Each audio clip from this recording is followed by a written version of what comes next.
So last week's exercise was zarazut, which means enthusiasm. Enthusiasm is getting something done quickly, with alacrity. The exercise was, rather than work on enthusiasm directly, what you do is you work on gratitude while you're thinking about enthusiasm. But the idea was work on gratitude, and gratitude will then reflect over into enthusiasm. This week's mido is order. The Hebrew word there is seder. Those of you who do Friday evening Erev Shabbat, it's typically called a seder, which is from the same root word. In other words, there's an order to it. If you ask an Israelite, how are you, one of the things that they will say typically is besadur, which means I am in order, which is sort of the equivalent of our saying fine. Okay, I'm fine. They would say besadur. So that's our mido.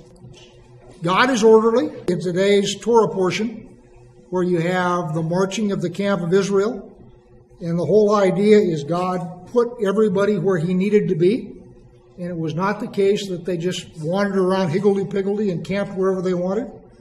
So God is a God of order. There's a spectrum here. On one end of the spectrum is what I would call obsession, and you've all met obsessive people that rearrange the pencils on your desk. And then on the other end of the spectrum is chaos, which is no order whatsoever. And neither of the two extremes is good. So you want to be somewhere in between. I, quite frankly, have trouble with this. I am not externally an orderly person. I married well, though. So between the two of us being on either end of the spectrum, we sort of average out in the middle. Rabbi Dessler, who's a Mussar rabbi, gives 3 reasons for being orderly. One is because when things are in order around you, you just have sort of a feeling of everything's in control. I feel really, really good when I clean up my workshop. And I stand back and I look and everything's in its place and all the surfaces are clean and everything is hung up and it's swept and I just really feel good. It doesn't last 10 minutes, but it really feels good for 10 minutes while it's in order. So I understand the feeling, but the feeling in me is not strong enough to do it very often. One of the things that I do, I focus when I'm doing stuff. And so say I'm working in my shop and I do something and I am done with the saw, I put the saw down, turn around, go to the next thing and finish that and put that tool down and go to the next thing. And then I need the saw and I've forgotten where I put it. So that I have to then go back and spend 3 or 4 minutes searching for the saw, which I just put down instead of putting back.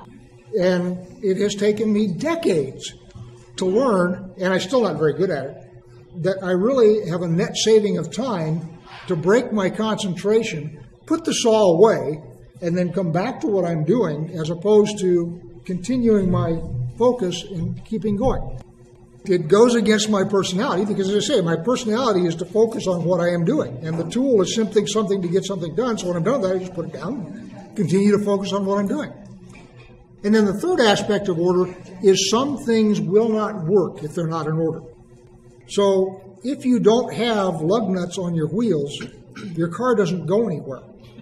So there are some things that have to be in order to function. Siddur, or order, is a soul trait.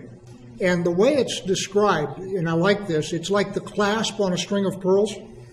The valuable things are the pearls. But without the clasp, they all fall off the string. You can get the clasp replaced on your necklace for $2.50. That's not the expensive part of your necklace. Now take that to personality traits. You've got this really good trait of generosity, and you've got this really good trait of truthfulness, and you've got this really good trait of whatever. But without order, they become like pearls who have fallen off their string.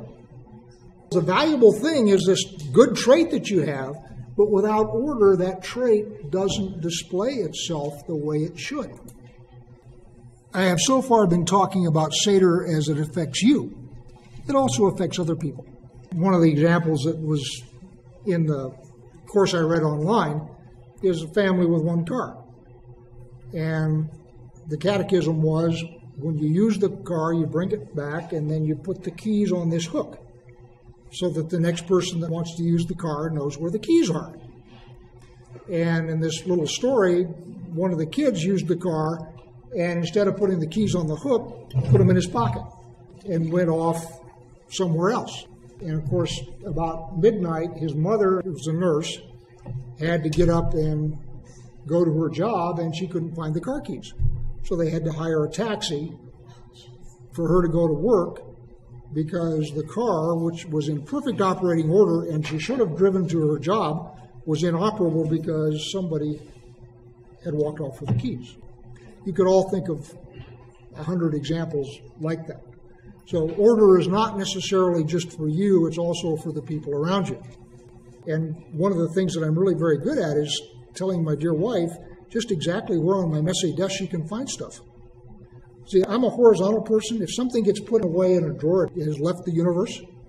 It ceases to exist when it's in a drawer or a cabinet. Whereas if it's out on a flat surface where I can see it, it exists. I can use it. So I know where everything is on my desk. Over the phone, I can direct it right to whatever it is I want. One of the things that I think most of us aspire to is being servants of God. And what is the purpose of a servant? Keep his master's house in order. Isn't that what a servant does? So the master doesn't have to wash the dishes and put them away in the cupboard, and the master doesn't have to sweep the floor, and the master doesn't have to park the cars in the garage or whatever it is. The whole purpose of a servant is to keep the master's house in order. So as you're thinking about your service in God's kingdom, what part of God's kingdom are you supposed to be keeping in order? Now, this one's going to get hard. A couple of suggested key phrases, and of course, write your observations at night in your journal. What you're to do is you're to observe your home, your job, your school, whatever your environment is, and think about the following questions. Now, one of the things I will caution you is you are not allowed to think about somebody else's job. How many people do you know who are in an organization and can tell you exactly what's wrong with the way the boss runs it? Or exactly what's wrong with the way the person in the next desk is doing his job? Or exactly how it should be run if you were in charge? Anybody know anybody like that? So you are not allowed to look at your boss, your husband, your wife, your school teacher, whatever it is, and figure out how that person should change to organize things better. She can't come into my workshop and figure out how to organize it. This is stuff that you have control over. You look at your part of whatever it is you're in and ask these questions. First question is, how does order show up here? How do I tell when this particular thing I'm looking at is in order? And conversely, how do I tell when it's in disorder? As I say, my wife can walk into my office and go, ah! But I know where most things are. Notice how I said that. It's very important. I know where most things are. For example, I was looking for a certain colored stain. The last time I used that certain colored stain, it was in this corner of the garage about that high. And I went over there and pawed through some cans, and there was that can of stain. There are other times when my memory is faulty, and I will go to that corner of the garage, and it will be full of something that doesn't look like stain. So it's important to understand, in my world, there is an order. It is not an order that she recognizes. So she doesn't get to come into my world and say, all right, you need to build cabinets here, you need to put labels on all your cabinets, you need to keep the doors closed so it doesn't get dusty inside, you need to make sure that nothing is in the cabinet except what you say is in the cabinet, and then your shop will be in order. I would not be able to use such a shop. Because I said earlier, when something gets put in a drawer or in a cabinet, it's if it has disappeared from the universe. It goes out of my universe. It doesn't exist.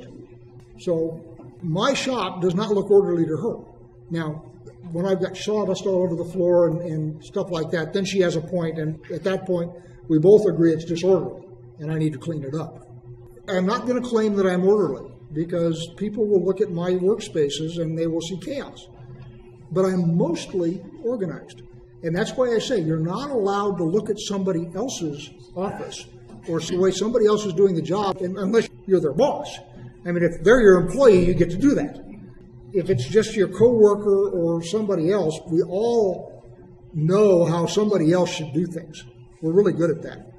Anyway, once you've identified what constitutes order and what constitutes disorder, the next thing to do is identify costs to that state of order. Now, notice how I said that. Living in Terry's house would extract a spiritual cost on me, even though the world would look at Terry's house and say, wow, that is neat as a pin and everything is orderly. That would extract a spiritual cost on me. I would not be able to live in such a place. I tend toward the chaotic end. He's way over on the obsessive end. So excessive order or excessive chaos can have costs. So the next thing is to identify what the costs are of that state of order. And it may be just right, or, more or less just right. Nothing's ever just right, but, more or less in a healthy range. And then once you've identified costs, figure out what's preventing change. Like Janet just has said, by the time she gets home from work, she doesn't have the energy. And by the way, order requires the expenditure of energy because the natural state of the world is chaotic. It is not the case that you can park a Chevrolet in a field and come back in 10 years and it will be in better running order than it was when you left. In fact, it will have a tree growing up through the floorboard, and it will gradually be subsiding into a state of iron ore, which is what it came from. So it is not the case that things naturally order themselves. It takes energy to create order. The next slide is develop a plan for change. You should specifically say, gee, Tuesday I will do this. Wednesday I will do that. This is who I need to contact. This is what I need to buy. In other words, if you decide what you really need is a set of shelves to organize whatever it is, all right, put that in your budget. If you decide you need to fire somebody or hire somebody, do that. But remember, this is only with respect to the things that apply to you, things that you can control. And in your home, it is not necessarily the case that you get to control your husband or your wife. Yeah, the other thing is, say you're working for a neat freak, and every time you miss the wastebasket, he's all over you because you got a piece of paper on the floor for 30 seconds. And so you're spending your time making sure you don't miss the wastebasket because you're always like this. There's a spiritual cost there.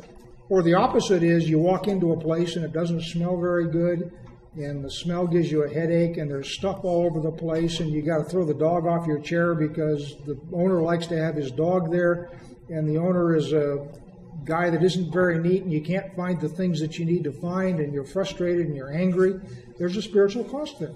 You live in this world. You're intended to enjoy it. You should enjoy all the stuff that God has put on this world in the way He is given to enjoy it. It's all there for a reason. It's only when it's used out of balance that it becomes a problem. Go thou out and organize the world.